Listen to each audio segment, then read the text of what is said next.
नमस्कार श्रोते हो. ऐकाल तरी वाचाल या चॅनलवर तुमचं मनापासून स्वागत आणि तुम्ही देत असलेल्या उत्स्फूर्त प्रतिसादाबद्दल मनापासून आभार. माझं वाचन तुम्हाला आवडतंय याचा खूप आनंद आहे. त्यामुळे ऐकत राहा आणि छान छान पुस्तकं वाचत राहा. आज आपण ऐकणार आहोत मुंबई रविवार सकाळमध्ये प्रसिद्ध झालेला नीना पाटकर यांचा लेख नवस. तिसऱ्या मजल्यावरच्या घरातला आवाज एव्हाना सगळ्यांच्या परिचयाचा झाला होता. विषय असायचा घरातली म्हातारी आजी आणि तिचं मरण. सून दिवसातून 10 वेळा तरी आजीचं 13वं घालायची. सुनेचं पाककौशल्य फक्त आजीच्या 13व्यालाच दिसणार होतं. 13व्याला पुरणाच्या पोळ्या करीन, कधी साखरभात करीन, तर कधी आणखीन काही. आजीचा लेख तर बायकोचीच री ओढायचा.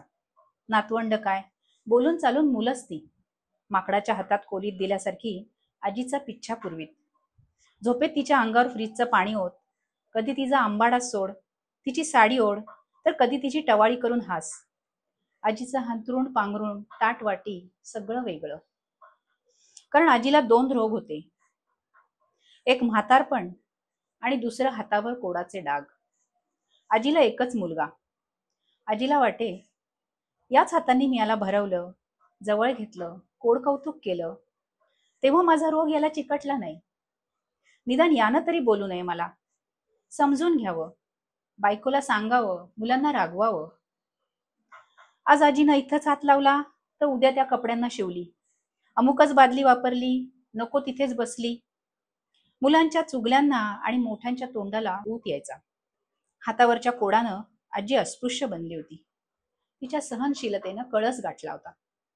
दिवसातून 100दा जिन्यातून चढउतार करताना आजी दिसे.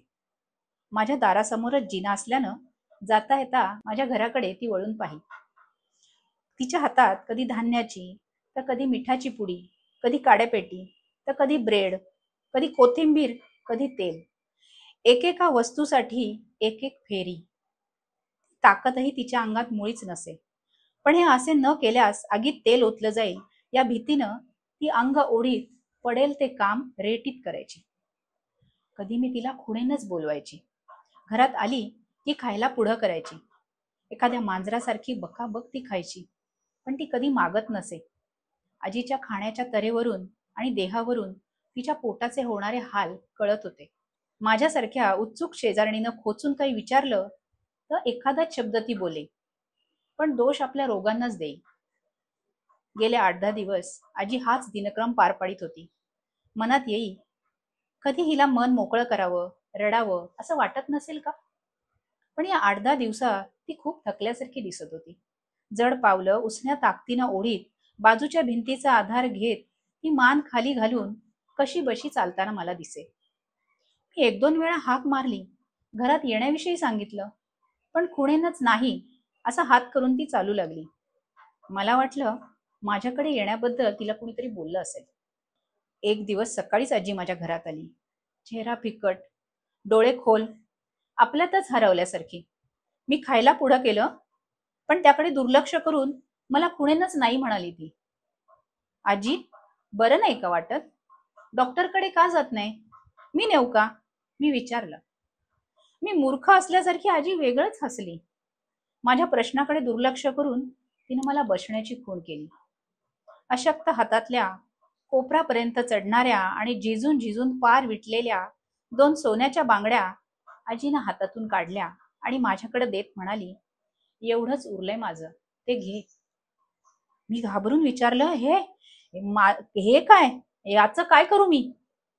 या दोन्ही घे आणि यातल्या सगळ्या सोन्याची एक जीभ करून घे आणि सिद्धिविनायकाच्या पायावर नेऊन घाल. माझा नवस आहे. मला हसू आलं. हसतच मी म्हणाले, हा नवस सुनेची आणि मुलाची हवं ते बोलणारी जीभ देवानं बंद करावी म्हणून तर नाही. माझ्या तोंडावर थरथरता अशक्त हात ठेवून आजी म्हणाली, नको ग असं वाईट बोलू. आज 8 दिवस मी उपाशी बोटी गणपतीचा जप करते माझ्या लेकासाठी. त्याच्या जिभेला अल्सर झालाय, काही खाता येत नाही त्याला. डॉक्टरला वेगळाच संशय येतोय. आज जिभेच्या तपासणीसाठी टाटामध्ये जायचंय. घरात बोलतात ते ऐकते ना मी. त्याची तपासणी होण्याआधी माझा नवस फेड.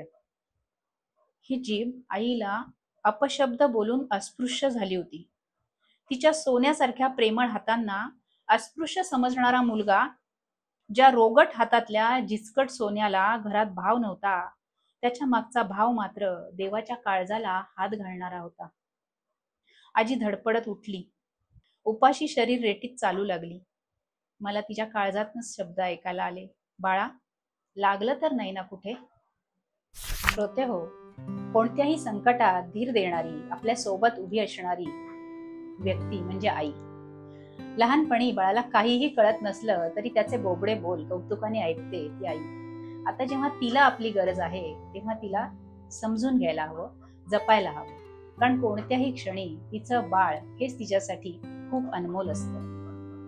या आईला जर कधी देव भेटला आणि तो म्हणाला की तुला काय हवं ते माग, तर ती काय म्हणेल? देव जरी मज कधी भेटला, माग हवे ते माग म्हणाला, म्हणेन प्रभू रे माझे सारे जीवन देई मम बाळाला. अशा ह्या आईला जपायला हवं. असे छान छान लेख ऐकायचे असतील तर आपल्या ऐकाल तरी वाचाल या चॅनलला नक्की लाईक करा, शेअर करा आणि सबस्क्राईब करा. पुन्हा लवकरच भेटूया.